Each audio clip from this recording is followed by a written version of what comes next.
professional life. And so in studios, we're joined by Dr. Akankunda. He is a communications expert and also a communication coach and CEO of Public Speaking Uganda Limited. Welcome to the show. Thank you. Rita. Good morning. Good morning. Now, as you can see, I have just communicated with a smile. So have I. That is also a part of communicating. Now, just taking it back to earlier, as we were telling everyone, it's Friday, yes. And the way you say it, as Amala had talked about, there is the verbal and the non-verbal of everything. Mm-hmm. So I'm going to try it, and perhaps you can see my facial expression as I say it, and you'll tell me what this communicates. Oh, it's Friday. And oh, it's Friday. Friday. And Friday, which also changes everything. Yeah. But those are two different ways of communicating, right? I saw the first Friday. It appears like either you're broke, this is a day that you're supposed to go out and have a good time, but there's nothing to look forward to. And the other scenario, you seem really enthusiastic and looking forward to what would be unfolding on Friday. And which one of the two would communicate and let someone know that I'm trying to express happiness?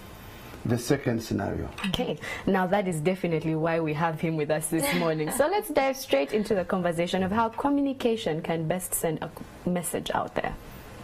How can it? What do I need to have as I try to send a message out to someone in one way or another? There are various etiquettes about communication. How you send a message out and it appears authentic is the way you connect with the recipient. That could be through an eye contact, it could be through gestures, it could be a smile speaking with excitement and enthusiasm. It could be speaking with concern if it is a message that requires people to take action. So it is a variety of ways that messages can be interpreted. And like we said, communication is not only through verbal delivery, it is also by body. In fact, 65% of the messages we communicate are transferred through non-verbal elements. The audience can connect with the speaker based on how you gesture, how you move, your facial expression, the voice variation. Those are non-verbal elements. And then the message is quite a different ballgame. In fact, only 5% of, no matter how long a presentation goes, is the information that the audience can retain. If you ask people to reproduce the script of what a communicator said, they are only able to relay 5% of what they had. So you can imagine. There's that 95 that is so dynamic and you can't put a hand onto it. So let's go to that 95%. Okay. What is it? Is it the way you dress? Talk about that. The way you dress, your appearance, the impression you make on people. Sometimes they say first impression is the last. You stand before people, you make them feel a certain way. There is a speaker, actually a communications coach, is called Dale Carnegie. He says the audience might not remember what the speaker said, but they can never forget how the speaker made them feel. So I'm going to be the guinea pig now in each and every single way of it. Today I am sacrificing myself. Let's go with the fact. First impression. Yes. I could say let's go with Mala, but I will take the bullet here. Okay. First impression of me. Yes. What would it be? It's a little self-inflicting, especially when you're talking, especially when you're giving feedback to a lady. Yes, no, exactly. That's the thing, because now what I want to go with in regards to that as you give the feedback is the way you communicate or relay something that is touchy, a bit, you know, because sensitive when it comes to it. The way you'd communicate with a lady is not the way you'll actually be able to communicate with a gentleman. Yes. In regards to her looks. Yes. In regards to the dress she's chosen to wear. Yes. Yes. I agree with that. Men are naturally a little aggressive, I would say, and a bit substantive. They hold you accountable to what you say, so you're a little edgy when you're communicating with a man until you win their confidence. But there's that kind of feel good with lady communication. But regardless, the objectivity of the message has to be upheld. So whatever the topic is, it is very important that the message aligns with that topic. So I would want to be a little intellectual with that question. You don't have to answer it. Please, you do not have to answer it. You're being so diplomatic. Yes. Okay, let's move to communication and how important it is. Yes. Because people will say that I was just born a natural introvert. Yes. And for others, I was born a natural extrovert. I just express myself. I know how to get my way because I can communicate effectively. Yeah. Now, let's talk about introverts. Them that feel that, but I've reached this level of my career and I feel I'm comfortable. I don't have to really get this extra skills to get me up there, for example. I'm an introvert and I'm comfortable as I am. So how important is it for them to get out of that comfort zone and just accept that there's something that can be done and it will actually propel them to the next level of excellence? I'm glad you mentioned that to let someone know that there's something that can be done. How do you get people out of that comfort zone? You know the word called complacency. When you perceive yourself as I'm an introvert, I'm a man of few words, I'm a lady of few words, we live in a very unforgiving professional world. We have to be competitive. And skills are learned and skills are transferred. In fact, before I trained in public speaking, I perceived myself as a curious communicator, but who was introverted.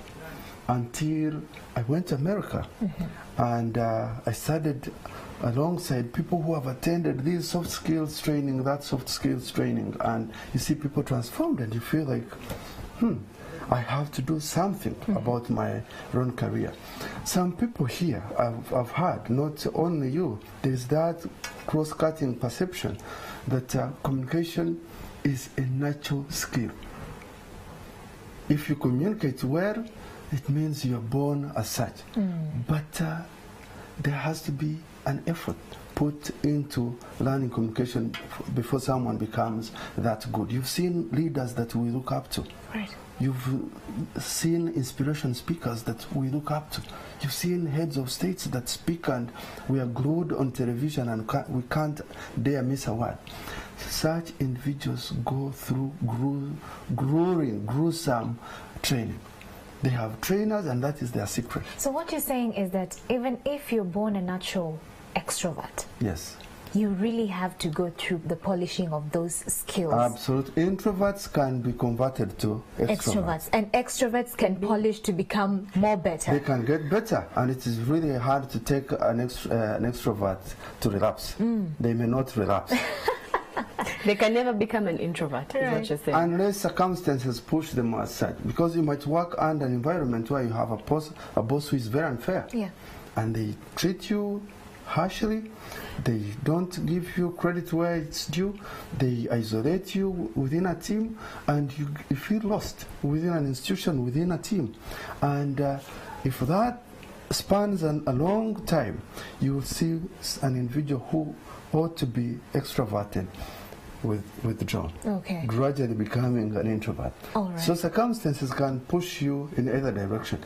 But let's talk about introverts converting to extroverts. To extroverts. Training. Training is the board game, and it is the game changer. I don't think that your news anchors here without having undergone some mentorship in the past, or even on a continuous basis. We have to invest in training, and we have to seek trainers that have the expertise to give us skills that we learn. If you're introverted, my message is come to public speaking Uganda. But over and above that, because you know training is somewhat expensive and not every person can afford it, so to speak. Let's talk about someone whose priority pretty much is I can't afford training. My money can only earn me rent and food in my mouth. That of me and of my family. So where can an introvert start in their own sphere, in their own circle? Where can they start in terms of trying to train themselves and just getting out of that cocoon, so to speak?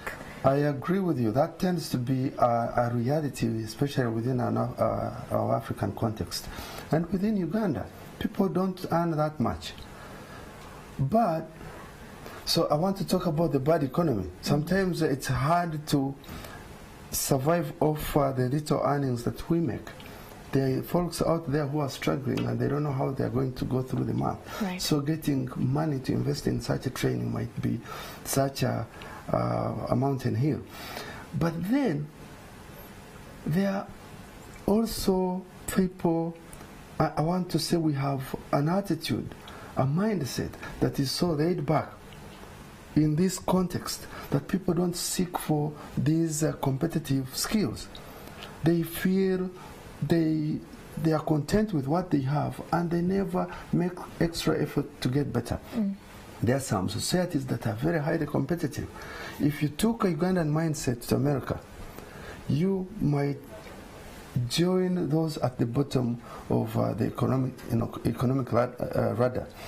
If you took a Ugandan mindset to Nairobi, I tell you, you're going to trail, because people are go-getters within this region. I can't say the same about Rwanda. I've seen a mindset that is very much similar to Uganda. So it is a mindset, but also it is an economic reality. But where do we start? Where do we start? You have to make a sacrifice. Sacrifice is the journey of my life. So I can speak for it.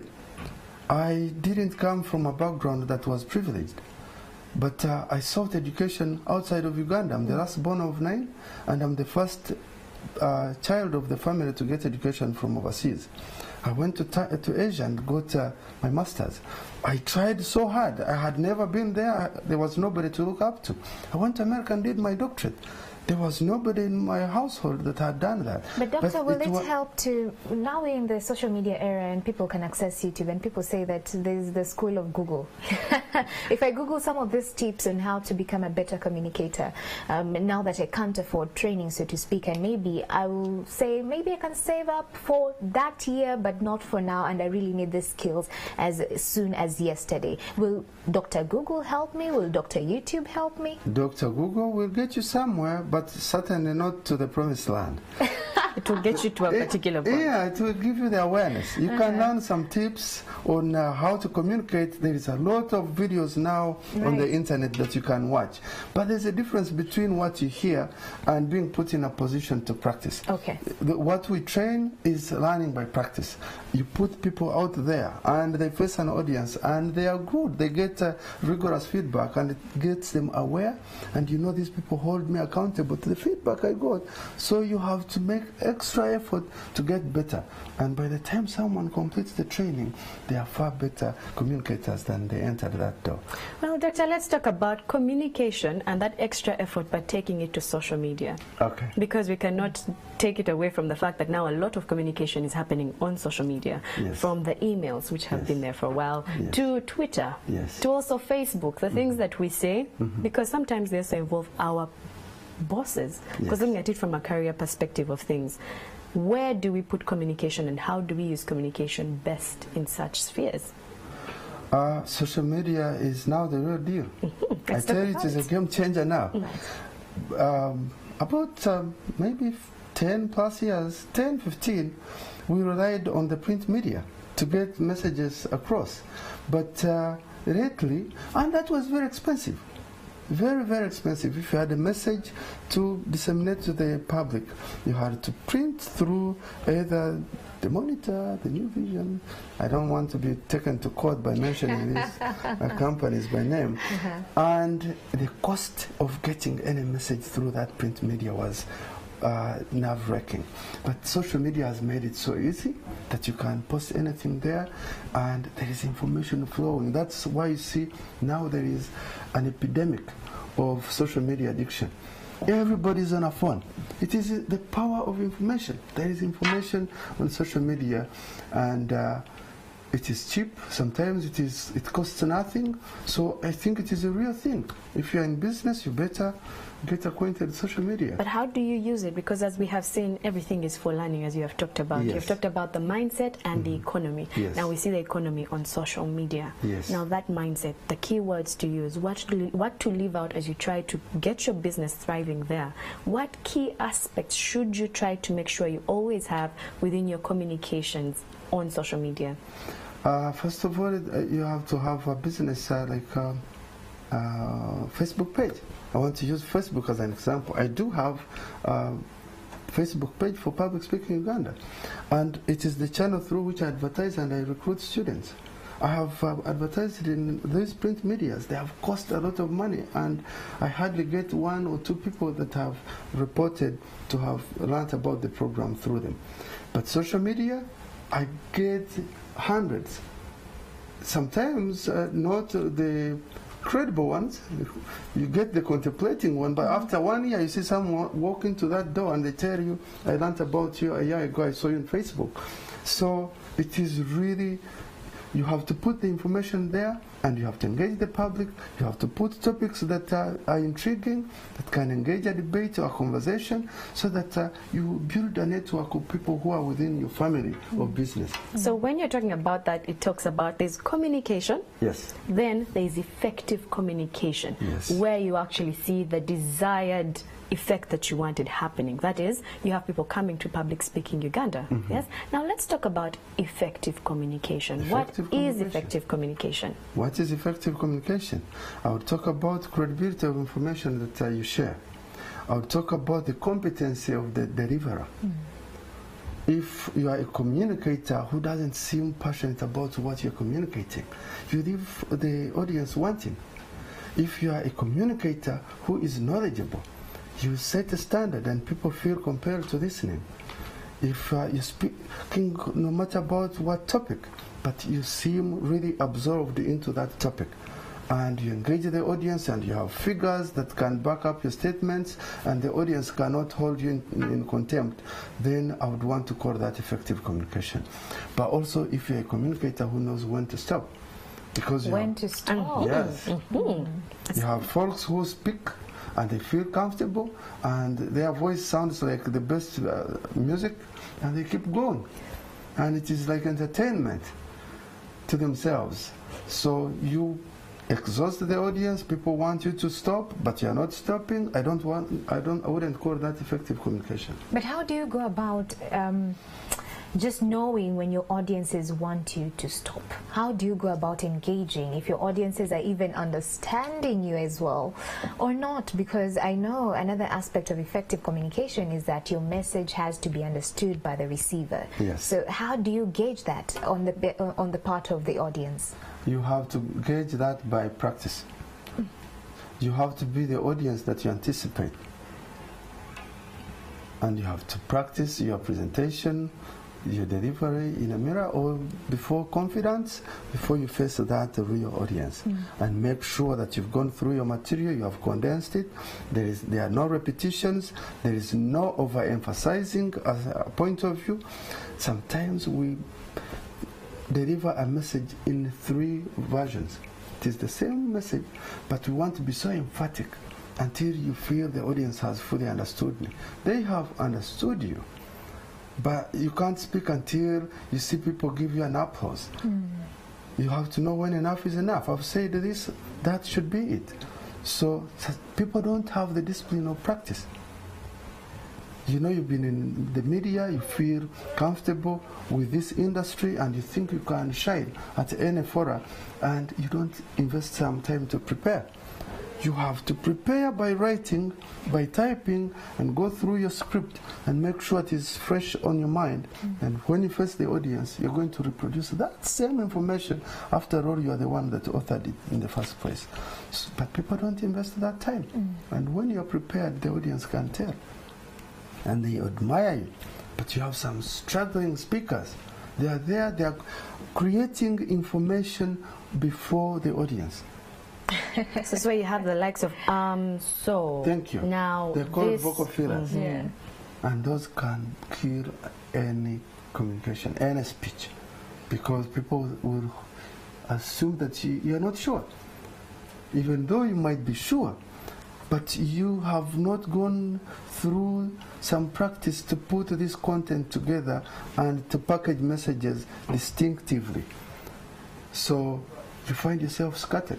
But how do you overcome that issue of, using a lot of vocal fillers? Someone will say that, but I spent so much time preparing for this content that I'll deliver, but I still find myself using a lot of vocal fillers. So how do you get out of that and just be a fluent speaker without using those fillers? Listen to yourself speak. So you record yourself?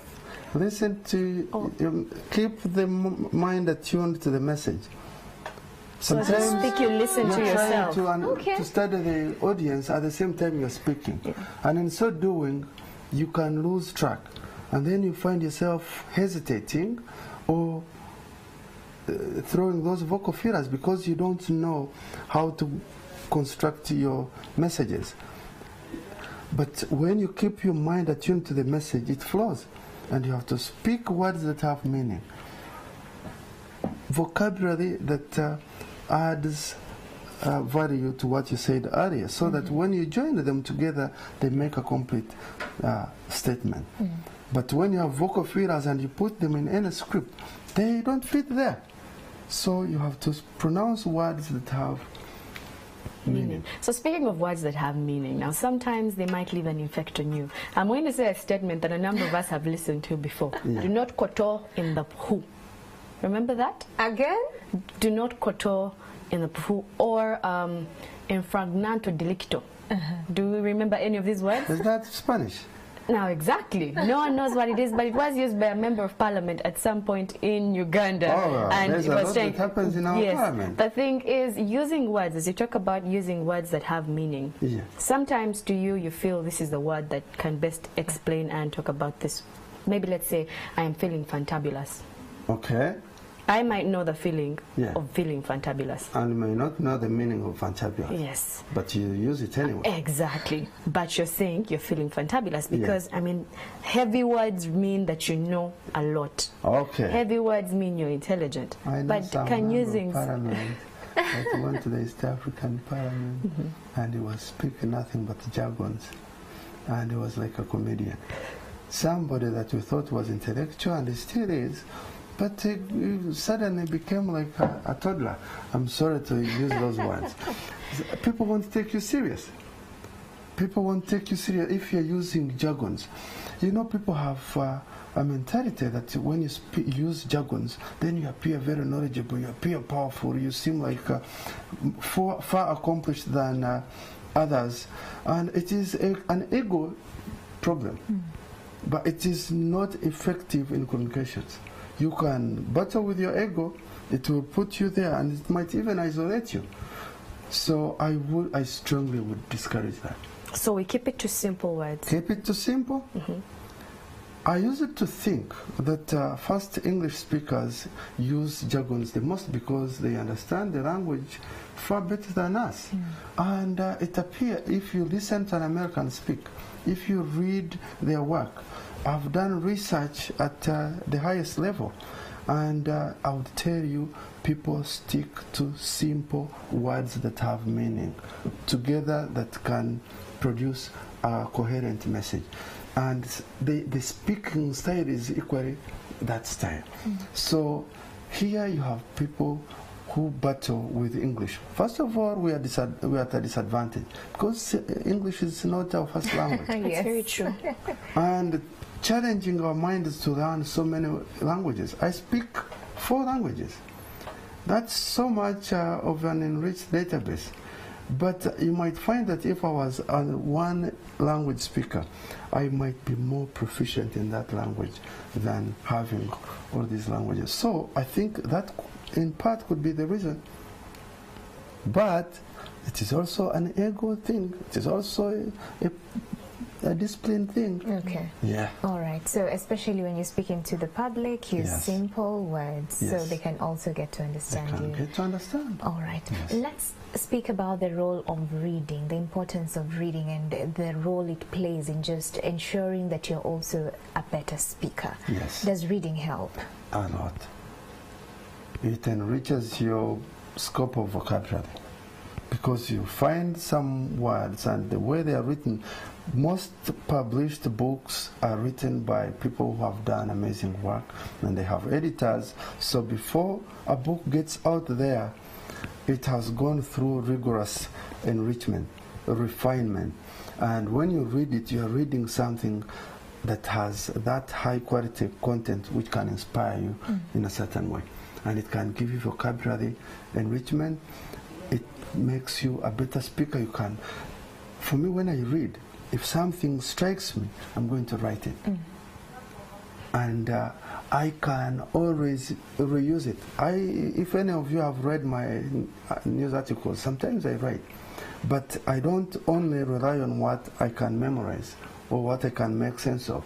I also leverage what I read.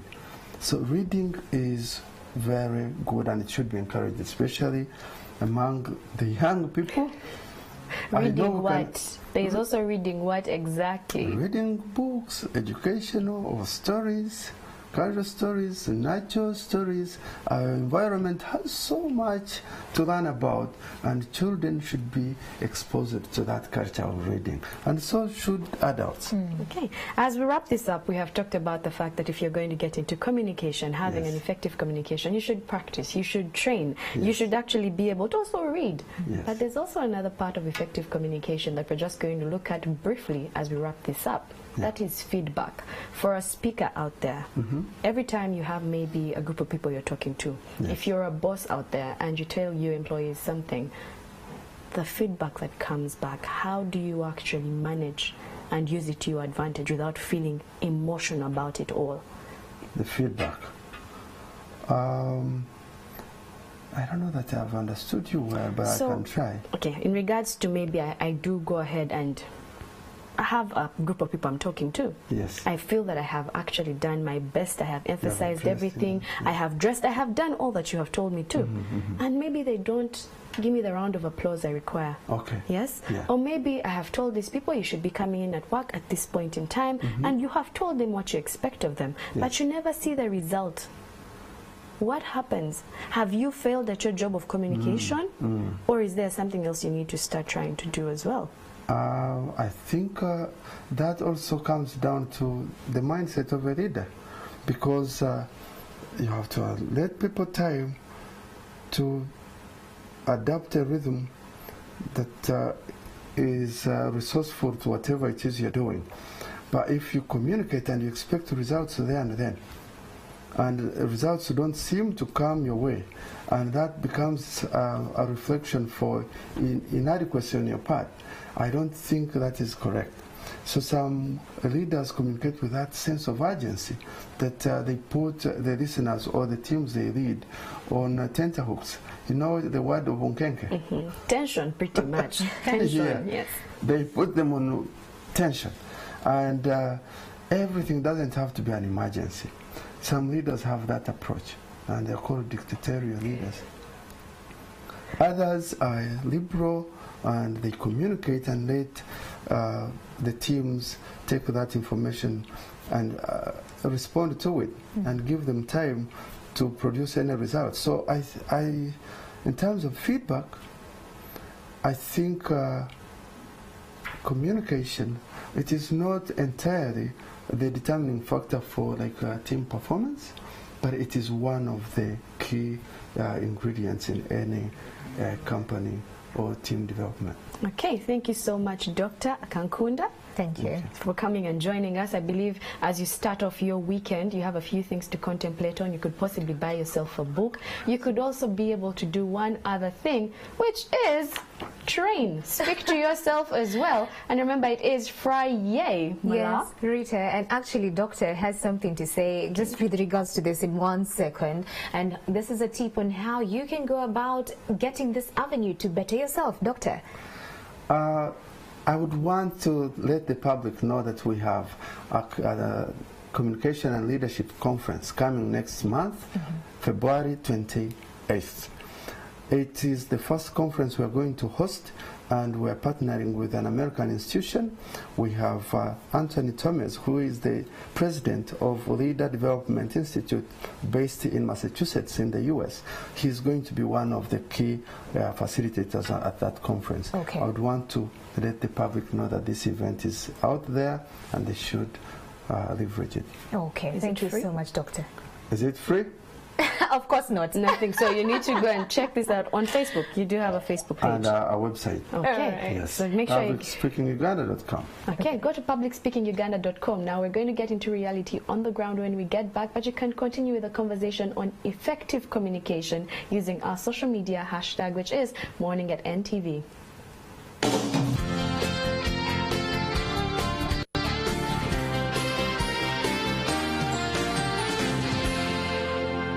watching Morning at NTV. Okukubiriza programu eno tuwaye n'okugitegeka libeera bbanja lye